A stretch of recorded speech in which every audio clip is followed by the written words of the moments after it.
বন্ধুরা, আবার চলে এলাম তোমাদের সাথে একটা ব্লাউজের ভিডিও নিয়ে।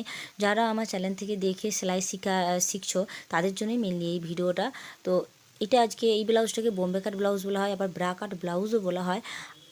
আবার এই ব্লাউজটাকে আমরা বলে থাকি কি না, কোটরি ব্লাউজ। তো চলো দেখে নিই ব্লাউজটা কীভাবে কী করলাম, পুরো প্রথম থেকে শেষ অবধি কীভাবে বিছিয়ে ব্লাউজটা তৈরি করলাম সেটাই দেখিয়ে দিই চলো। তো বন্ধুরা দেখো, প্রথমে আমি একটা ফর্মা করেছিলাম। যেই ব্লাউজটা মাপে কাটবো সেই মাপে একটা ফর্মা বসিয়ে নিয়েছিলাম। তারপর দেখো, এই ফর্মাটাকে আমি অস্ত্রের উপরে বিছিয়ে নিলাম, ভালো করে সুন্দর করে বিছালাম। দেখো কীভাবে বিছেছি, দেখো এইভাবে যদি বিছাও তাহলে কিন্তু খুব কম কাপড়ে তোমাদের হয়ে যাবে। বিছিয়ে নিয়ে প্রথমে আমি পেনে করে ড্রয়িং করে নিলাম এবং এই যে ফর্মাটা করেছিলাম এই ফর্মাটার চেয়ে সেলাই মার্জিনের জন্য আমি 1 ইঞ্চি লম্বে এক্সট্রা রাখছি, রেখে আমি করছি। এটা পুরো অরিজিনাল মাপ লম্বাটার, তো লম্বাটা একটু বাড়াতে হবে। সেই জন্য যেহেতু সেলাই মার্জিনে যাবে, লম্বাটা কাঁধে মরবে আর নিচে মরবে, সেই জন্য একটু 1 ইঞ্চি এক্সট্রা রাখছি। রেখে পুরো যা আছে মাপ অনুযায়ী প্রথমে পেপারেতে মাপ করে নিয়েছিলাম, সেই অনুযায়ী আমি পুরো ফর্মা বসিয়ে কেটে নিচ্ছি। দেখো দেখো ড্রয়িং হয়ে যাওয়ার পর এবার আমি যা আছে পুরোটা কেটে নিলাম, মাপ অনুযায়ী দাগ অনুযায়ী কেটে নিলাম। কেটে নেওয়ার পর দেখো অস্ত্রগুলোকে, এবার যে কাটা অস্ত্রগুলোকে প্রপার যে কাপড়টা, যে কাপড়ে ব্লাউজটা রেডি হবে সেই কাপড়ের উপর আবার বিছালাম।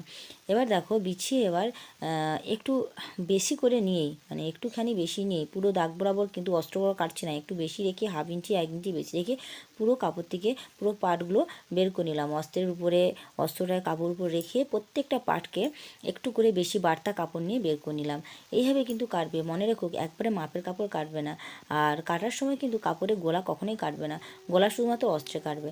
এবার দেখো মেশিনে বসে গেলাম। এবার দেখো অস্ত্রের সাথে কাপড়কে জয়েন্ট করে নিলাম।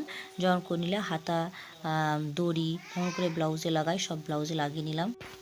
এইভাবে ব্লাউজটা পুরোপুরি কমপ্লিট করলাম, ঠিক আছে।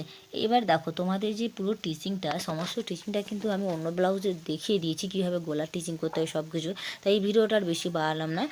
তো এইভাবে ব্লাউজটা ফিনিশ করার পর তোমাদেরকে দেখাচ্ছি, চলো কেমন হলো। দেখো ব্লাউজটা ফিনিশ হওয়ার পর দেখো এরকম একটা লুক আসছে।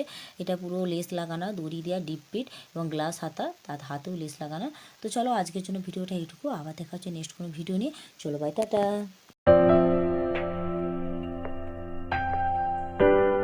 বন্ধুরা, আবার চলে এলাম তোমাদের সাথে একটা ব্লাউজের ভিডিও নিয়ে।